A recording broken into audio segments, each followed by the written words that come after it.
welcome to our interesting show, which promises to share stories of many inspiring speakers on board. I am Shavinder Kaur, and I am the brand ambassador of this platform, Efauji Talks, which is an IESECCI initiative, and I am here to showcase the talent of our speakers through this wonderful power-packed global talk show series. Women are the largest untapped reservoir of talent in the world. And on this note, I would like to introduce our speaker, Miss Priya Fonseca. Welcome to the show. Thank you, Shavinder. Thanks for inviting me. Very happy to be here this evening. Great. And it's a long pending and interview. I was really chasing you. Finally, I could do that with you, Great. Yes. So before we start conversation, I want my viewers to know more about our speaker. She loves nature, the ocean, everything to do with it. And when she's not working, you can find her enjoying her hobbies that include scuba diving, traveling, bird watching, trying all, any kind of food, reading, astronomy, yoga, and running. And she lives in Mumbai with her husband Hashim and their son Tarun with two huge dogs. That's what she says, That's really nice. I guess you're a big dog lover, I guess, Oh, yes, absolutely. Yes. She is a famous content writer, voice artist, author of Chaos of Keola. And I am really amazed. And when I read about your bio, I was really amazed to read that so many things in a short period of span you have done. Truly inspiring. So without wasting any further time, let's start our conversation. And my first obvious question is, you are a freelance content writer, author of the book for children, and a voice artist. Please tell us more about what all it is, what is content writing all about, and how did it come about in your life? Sure. So thank you for that wonderful introduction and welcome, Shavinder. To tell you about my content writing journey, it began when Delta Airlines, who I was flying with, they shut their base in India. And at that point, I was expecting our son. Now, I wanted to be around for our baby, but I also wanted to be doing something. So I thought about the skills that I already had. And I realized that one thing that has helped me through my life pretty much was writing. Whether it was writing scripts for radio shows earlier, or whether it was writing concept notes for the event company Fountainhead, who I was working for, writing was always a part of my life. So I decided to skill up and I took an online course with Writers Bureau in Manchester, and this was online courses like about 15 years ago. Now online is all the buzz. But I did that course, and it was quite an amazing learning experience. In fact, I even won an award with them because I had not made up the course fees, but I'd made up a lot more in that first year, which was quite a motivation to go further in that. And that's how I started professionally writing for corporates and for individuals who needed content written. So from that, I've written, I do all sorts of writing, whether it's for blog posts, magazine articles, brochures, content for websites, even scripts for events and audiovisuals sometimes, and of course, books as well. The coffee table books and my own book, Chaos at Keola. Great. I just heard that you were a flight attendant with an international airline, that is Delta Airline. I had the experience of traveling when we were traveling to US. So how did all that come about, So, well, I'll start with what I was doing, what I've been doing now, and give you a little, and then I'll go to the flying as well. To start with, Delta happened because I was working with Fountainhead, an event company. And at the time of working with them, event companies didn't really pay very much. It was a hard job. You did everything under the sun for the event company. And you worked when people were celebrating and partying, and it was crisis management, and it was still the nascent days of events. So when an uncle who was in the airlines, in fact, he was working with Delta, mentioned that there was an opportunity, I jumped at it because I said I may as well attempt and try. And if I get in, so be it. And I did, which was fantastic because then it gave me the opportunity to travel and explore other cultures, food. I'm a foodie as well. So that's how the Delta journey started. And unfortunately, it got cut short when they decided to shut their Bombay base. But that's how Delta happened. Great. I'm sure traveling allows a person to learn so much. So you must have had beautiful experiences all across the world. So coming back to the, you're also an author, So let's talk about your book, Chaos to Killadio. And it was released on World Environment Day and published by That's right. Penguin. That's Yeah. right. So Yeah. I'll tell you about how all that came about. Preeti Vyas, who founded Fun OK Please Publishing, she basically published my book Chaos at Keola along with Penguin. So in a collaboration with Penguin. And what happened is that Preeti knew that I was a writer who was interested in travel and nature and scuba diving and basically writing as well. So she came up to me and asked whether I'd be interested in writing for a national park series. So I said, yes, of course. And the interesting thing is, we have about 114 national parks in our country, and most of us don't really know much about them. And this series wanted to explore beyond just the big predators, beyond just the big parks that we've all heard of. So it wanted to explore about the insects, the birds, the animals, the other things that happen in the park as well. So she wanted to take on parks that were not so well known, which suited me fine. And also had just been on a trip to Keola National Park, which used to be called Bharatpur Bird Sanctuary. And I had seen how amazing the experience was, how beautiful the birds were.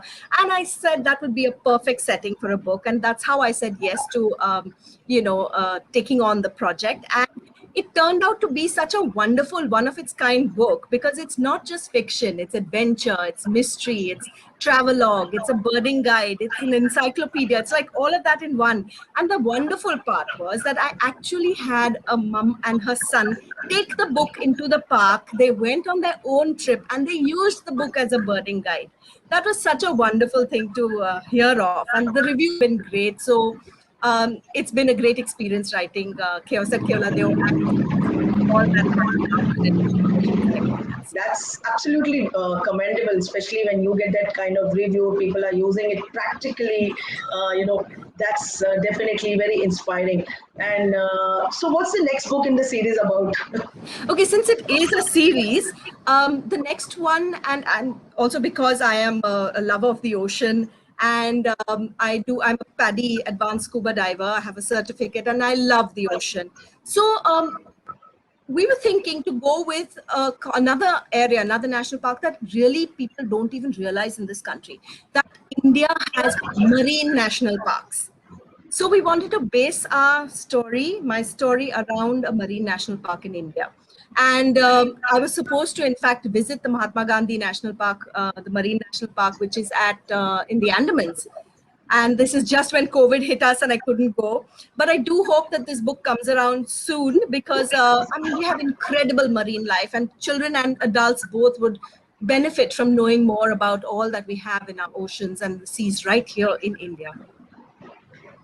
Absolutely. And so I'm sure, the way you talking about your love for ocean. So how did you develop the love for this nature, You know what? This is, I have to credit my parents for this. I mean, my parents encouraged my brother and me both to be very observant about nature from a very young age. So we used to go on treks to the Mumbai's very own national park, Sanjay Gandhi National Park, almost every weekend to see the creatures, insects, birds, not just to have a stroll in the national park. So that sort of kick-started it. And then my mom loved the ocean, which is why I suppose I got a love for the sea as well. And my dad was the first one to get into birding, quite frankly. So he had gone with an overseas colleague to Bharatpur Bird Sanctuary years ago. And he had the amazing good fortune to bump into Dr. Salim Ali on that trip. And he came back from that trip totally hooked onto birding. And that sort of, made us love it too. And I had no idea at that time that the person I would end up marrying was actually the great grand nephew of Dr. Salim Ali, and he was known to him as Salim Mamu.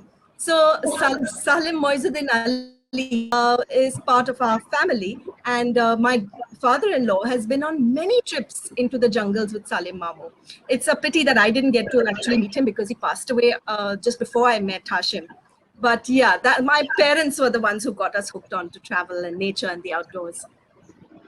That's very nice, because I am a Fauji wife and a Fauji kid. I have seen how we have been, we've traveled from one place to another, and it's beautiful experience. You learn so much. You don't have to have that bookish knowledge to have Absolutely. that kind of experience. Priya, my next question is: I've also read about your voiceovers. Actually, you're versatile. I must say that. From a flight attendant to a content writer, and then voiceover. Yeah. Absolutely, you have wonderful voice. So, what does that entail, and how did you get into it?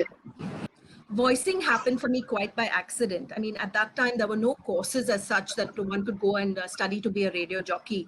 But there's a very popular radio jockey even now. Her name is Erica D'Souza. And she, at that time, was working for Times FM. And she needed to go on a break somewhere and asked me if I'd fill in for her for a bit. And I was in college and I said, yeah, of course, I'd love to do it. I was into performing arts and all sorts of things. So it seemed like a wonderful opportunity not to be passed up. So I took that on. And the producers obviously liked what they heard. So they asked me whether I would continue with it. And I said yes. So I had two shows. One was Time Out and one was a Fanta Street Beat. And it was incredible fun. I used to do it live from a studio and then later pre-recorded. So I wrote my own scripts for that as well. And the thing with radio jockeys is that they organically get opportunities for voicing. So whether that's for documentaries or for radio spots or ads, those things come to radio jockeys because of the fact that their voice is being heard. So similarly, I also got those opportunities to do documentaries and radio spots. And I also, in fact, had the chance to have my voice in a Hindi film, and my name's on a credit roll of a Hindi film, which is absolutely amazing. It was a thrill. Great, great. That's so amazing to hear, that, and I'm sure must be altogether a different experience that at the studio. So I also know that you acted in Amir Raza Hussain play and also featured in a Hindi film. So please tell us more about that as well. Sure. So this was just after college when I auditioned for a part in a Hussain play, and I got a part in the play called Move Over Mrs. Markham. And the wonderful part about this was that it was being sponsored by ITC and it was touring the country. So we did Hyderabad, Bangalore, Delhi.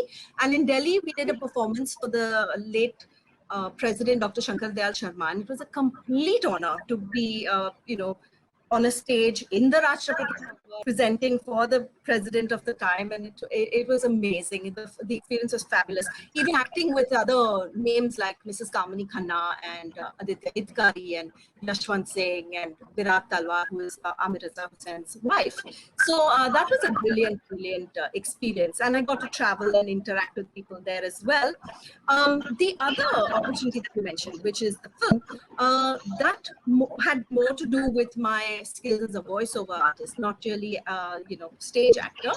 And that happened, it was for India's first live action 3D animation film, which was Tunpur Ka Superhero, which had Ajay Devgan and Kajol. OMG, that is such a beautiful movie. I can't believe that. You liked it. I'm so glad. So I was the voice of Lovina, the cartoon character Lovina.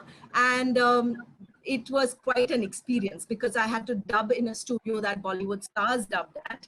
And we had to go for promoting the film into radio offices and, have interact with the radio jockeys talking about the film, promoting it. And we went with Ajay Devgan. So that was quite an exciting experience as well. Wow, Priya, there's so much that I'm learning about you, and I can already imagine that what kind of fun-filled moments that you had, with all these diverse kind of experiences, So I also read that you had mentioned, you write your own scripts for radio, write notes for event company. So how was the experience of being an event professional with Fountainhead and one of the India's biggest event management companies at that time? So that experience taught me a lot. I got to work with some really, really creative people at Fountainhead itself, coming up with fantastic ideas to present to clients.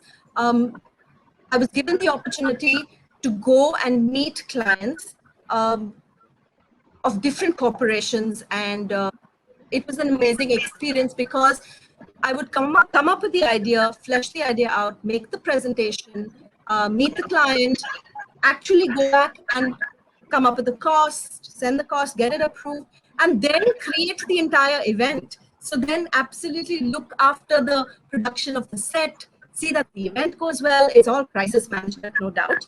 But it was an amazing learning experience. Also because you get to travel a lot. I mean, events don't happen just in your city. So you got to travel a lot, meet different types of people. It was quite an amazing experience being an event manager. Great, and event management is quite a task. I know personally. All right. So you also worked in corporate and also on your own. And what would you tell women about the experience? So I have worked with corporations at Fountainhead. At that point, I got the opportunity to work with people who were highly qualified. Some were MBAs, most of them were MBAs. And I got to experience how they think, how they behave, how they work with their brands. The other interesting part was I got to work with lots of people. So right from the CEOs of companies to the production person who's creating my set. So that was an interesting experience. And in terms of working on my own, because when you're a freelancer, you cannot work with a team. I enjoy working on my own. When I'm writing, I don't like clutter and noise. I prefer working solo. And I see that it suits me. I get to choose projects based on what interests me, and I take them up, and I have time to balance it out with my other interests, family time. So it works for me. It just depends on your type of personality and what works for you. Like when I work with an international company like Delta, I also got to understand how their culture is, how they work with their employees. So team culture is different, and that was an interesting learning experience as well. So I would say in terms of working, you need to basically consider how you can skill up with whatever you're doing. Add to your talents, see what you can do beyond what you've already got. So for example, just a simple example, when I was working with Delta, I needed to be physically fit. I mean, flight attendants are pushing heavy carts and working in basically a pressurized capsule. So you need to be physically fit. So I thought maybe I would study and learn physical fitness. And I did a course and I trained to be a trainer. So that gave me an understanding about anatomy, about body dynamics, and about nutrition. So that helped me on that particular job. And like that, I think it's important to also stay fit, irrespective of what you're doing. So my son, husband, and I, we keep trying to be fit as much as we can. We do yoga, breathing exercises, running. In fact, we were part of an athletics group until very recently, until COVID hit. And we used to even run half marathons. And I know the most exciting half marathon that happened for us was the Satara Hill Half Marathon, which was up for a Guinness World Record for the maximum number of people running up a mountain, a single mountain. And we won it that year, the year that we were participating. So it was absolutely amazing to get a certificate that says Guinness World Record holder on it, So yeah, that's important. And the other thing I would say is always embrace tech. If you have youngsters at home, ask them, talk to them, what are the trends, what are the apps, what are the different platforms. Don't be afraid of tech, embrace it. In this day and age, when everything is just a click away, there's no finding out. I mean, the more you know online, the better it is. So don't be afraid of tech. And of course, I mean, some values that have been instilled in us for sure include sticking to a deadline, keeping up on whatever promises you've made, and irrespective of gender, color, religion, age, respect all people, class, respect everybody, and get your work done. So I would say these are the important things to keep in mind, irrespective of what you're doing in your life. Truly, truly. I always say, anything that exists now may not even exist after 5 years. So very important is that we must upgrade ourselves. Always do that. That's how it's even in the new NEP says, that a lot of that life skills that our children should adapt to. It should not be as a bookish kind of theory that you should be taking care of it. Great. So we are almost going to wrap up with the interview, Ms. Priya. Before that, before I end the conversation with you, one last question. You always raise your voice to protect the environment by social media and even protests. So you also ran successful composting project in your society. Please, can you give your views or tips on that? Sure. It's a topic very close to my heart. It hurts when we see the degradation of the environment as nature lovers. It really hurts in the name of development all across the country. We see sad things, and I think it's important to speak up. And recently we spoke up. I mean, we've been doing it for a long time, my family, our friends, but the latest one that we worked on was the Save RA project in Mumbai, and it involved a lot of effort. It involved going out to meetings, to protest, to making posters, to talking with your friends and family, to try and explain to them what the problem was. And this was a successful one. We finally ended up, after all those town hall meetings and everything, it was a successful protest, and we actually ended up saving RA, which was amazing. It's a fantastic feeling. I would say, please use your voice. Check the information. There's a lot of nonsensical information, but if you just fact check for yourself, you can check and find out and gain knowledge and know what is out there, and then explain to family and friends what's really happening. So use social media, talk to people, and that is basically also why I started this composting thing. A problem happened in our society a little prior to the Save RA thing was the landfill fires in our area. Now, it was getting to such a bad point that everybody was complaining about it, upset about it. The news was talking about it. And I said, we have to do something. We have to show our kids that we're doing something. Otherwise, there's no hope. People might think, oh, it's a drop in the ocean. What's the point? But if we all do a little bit, it'll all probably add up. And this is a great example. All just segregate our waste into dry and wet waste like we did. Okay, we decided our society was going to do composting with our wet waste. So if our wet waste was not going to the landfill, that would mean less pollution in the air and less pollution in the water sources. So I managed to convince our chairman and other members of the society that this is what we should do. We started segregating our waste, and we started generating compost on our terrace. And our kids got to see us being active about it. They got to see us getting our hands dirty. And I think that inspires them. Because I always say, parents, primary caregivers to children, especially young children, are very influential. At least for the first few years of their lives, we decide what they think, what they eat, what they do. So we're a very influential lot. And if we show them, we lead by example, then we can at least maybe hope for some change. So composting was something we actually did, and everybody in the society really felt good about it, and that our wet waste was not going to the landfill, and we were doing something about it and not complaining about it anymore. Great, Priya. That's so inspiring, and thank you for all the value addition to the show that you did today. And there's so many topics that I speak on, and you've given your insight, which truly inspire. Truly, you're an inspiring Indian. I must say that. So thank you so much. So when you go beyond yourself, that's when magical things can happen. Thanks once again for a part of this interesting women's special series, Choose to Challenge. And I wish you all the very best for all your future endeavors. Thank you very much, Amanda. Thanks for having me here. And it was a very interesting evening. Thank you. So if you wish to share inspiring stories, please contact me at shavi@efaujitalks.com. I thank all the viewers to please like, share, and subscribe to our channel, Efauji Talks. And do not forget to write your comments in the review section. For more interesting stories, please stay tuned. Till then, stay home, stay safe. Jai Hind.